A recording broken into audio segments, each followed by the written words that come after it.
آج کی ویڈیو بہت اہم ہے۔ اس ویڈیو میں ہم یہ بیان کریں گے کہ کیا موجودہ زمانے کے بندر اور خنزیر یہ ان لوگوں کی اولاد میں سے ہیں جنہیں پچھلی امتوں میں اللہ تبارک و تعالیٰ کے حکم کی نافرمانی کرنے کے سبب یا انبیاء کرام علیہ الصلوۃ والسلام کے احکامات سے حکم عدولی کرنے کے سبب انسان کی شکل بگاڑ کر کسی کو خنزیر بنا دیا گیا، کسی کو بندر بنا دیا گیا اور کسی کی شکل بگاڑ دی گئی؟ تو کیا انہی لوگوں کی اولاد چلتی رہی، آگے بڑھتی رہی اور موجودہ زمانے کے بندر اور خنزیر انہی کی اولاد میں سے ہیں یا پھر یہ الگ سے ایک قوم ہے؟ سوال بہت اہم ہے۔ اس سوال کا جواب جاننے سے پہلے چینل کو سبسکرائب بھی کر دیں، ویڈیو کو لائک بھی کر دیں اور کومنٹ بھی کر دیں۔ انبیاء کرام علیہ الصلوۃ والسلام کی سیرت پر معلومات، اولیاء کرام کے واقعات، تاریخ پر معلومات، موٹیویشنل ویڈیو، اس کے علاوہ بہت ساری اہم چیزیں دیکھ سکتے ہیں۔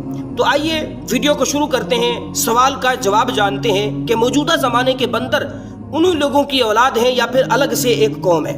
حضرت عبداللہ بن مسعود رضی اللہ تعالیٰ عنہ فرماتے ہیں کہ ایک شخص رسول اللہ صلی اللہ تعالیٰ علیہ وآلہ وسلم کی بارگاہ میں حاضر ہوا اور عرض کی، یا رسول اللہ صلی اللہ تعالیٰ علیہ وآلہ وسلم، کیا بندر اور خنزیر مسخ شدہ لوگ ہیں؟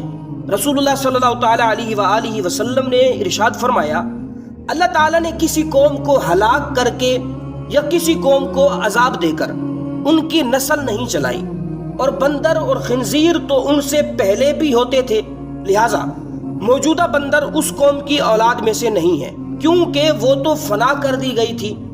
اور بعض لوگوں نے یہ کہا ہے کہ موجودہ زمانے کے بندر اور خنزیر یہ ان لوگوں کی اولاد نہیں ہے بلکہ ان لوگوں سے پہلے بھی بندر اور خنزیر پائے جاتے تھے، اور ان لوگوں کے جو بندر ہو جانے کا واقعہ ہے اس کا مطلب یہ ہے کہ ان کی عادتیں بندروں جیسی کر دی گئی تھی۔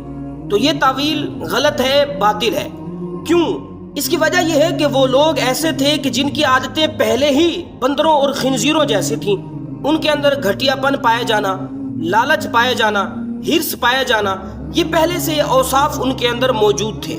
اور قرآن پاک میں کہا گیا کہ ان کو بندر بنا دیا گیا، جن کو اس کی اصلی حالت پر ہی رکھا جائے گا، یعنی ان لوگوں کو حقیقی بندروں جیسا ہی بنا دیا گیا، ان کی شکلیں بندروں جیسی کر دی گئی تھیں، لیکن کچھ عرصے بعد انہیں عذاب دے کر ہلاک کر دیا گیا اور ان کی نسل آگے نہیں بڑھی۔ پچھلی امتوں میں جو لوگ گناہ کرتے تھے، نافرمانی کرتے تھے، حکم عدولی کرتے تھے، عذاب دے کر ان کی شکلیں تبدیل کر دی جاتی تھیں یا عذاب دے کر انہیں ہلاک کر دیا جاتا تھا۔ ہم پر اللہ تبارک و تعالیٰ کا کرم ہے، نبی کریم صلی اللہ تعالیٰ علیہ وآلہ وسلم کے صدقے ہماری شکلیں تبدیل نہیں ہوتی، ہمارے عیوب ظاہر نہیں ہوتے، ہم پر آسمان سے عذاب نازل نہیں ہوتا۔ ہم جتنے بھی گناہ کرتے ہیں اللہ تبارک و تعالیٰ ہمارے عیبوں پر پردہ ڈالے ہوئے ہے۔